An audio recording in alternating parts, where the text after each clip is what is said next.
നിർബന്ധിത പിരിവ് നൽകാത്തതിന്റെ പേരിൽ ശബരിമല തീർത്ഥാടകരെ ഇളക്കിവിട്ട് കുഴപ്പമുണ്ടാക്കാൻ ബി.ജെ.പി ശ്രമം.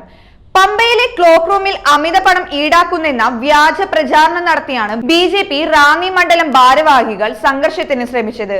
വെള്ളി വൈകിട്ടായിരുന്നു സംഭവം. ബോധപൂർവം സംഘർഷം സൃഷ്ടിച്ച ക്ലോക്ക് റൂമിന്റെ പ്രവർത്തനം തടസ്സപ്പെടുത്തിയവർക്കെതിരെ നടപടി എടുക്കണമെന്നാവശ്യപ്പെട്ട് കരാറുകാരൻ സുനിൽകുമാർ പമ്പ പോലീസിൽ പരാതി നൽകി. ക്ലോക്ക് റൂമിൽ അമിത നിരക്ക് ഈടാക്കുന്നതായി പ്രചരിപ്പിച്ചായിരുന്നു സംഘർഷ നീക്കം. ഒരു ദിവസത്തേക്ക് 30 രൂപയും 2 ദിവസത്തേക്ക് 60 രൂപയുമാണ് നിലവിൽ ഈടാക്കുന്നത്. നിരക്ക് ഇവിടെ പ്രദർശിപ്പിച്ചിട്ടുമുണ്ട്. ഈടാക്കുന്ന നിരക്കിന് രശീദും നൽകുന്നുണ്ട്. എന്നിട്ടും തീർത്ഥാടകരുടെ തിരക്കിനിടെ വ്യാജ ആരോപണം ഉന്നയിച്ച ചില മാധ്യമങ്ങളുടെ സഹായത്തോടെ ബി.ജെ.പി സംഘർഷത്തിന് ശ്രമിക്കുകയായിരുന്നു.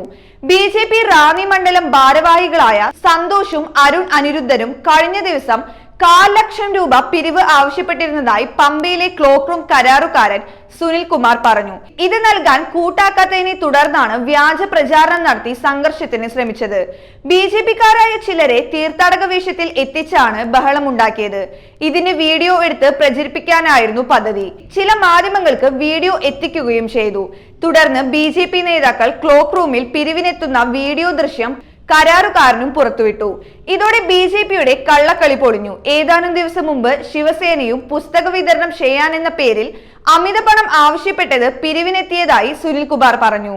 അന്നും പിരിവ് നൽകിയില്ല. കഴിഞ്ഞ തീർത്ഥാടന കാലത്തും ഇതുപോലെ പമ്പയിലും സന്നിധാനത്തും നിലയ്ക്കലും ബോധപൂർവം സംഘർഷത്തിന് ശ്രമിച്ചിരുന്നു.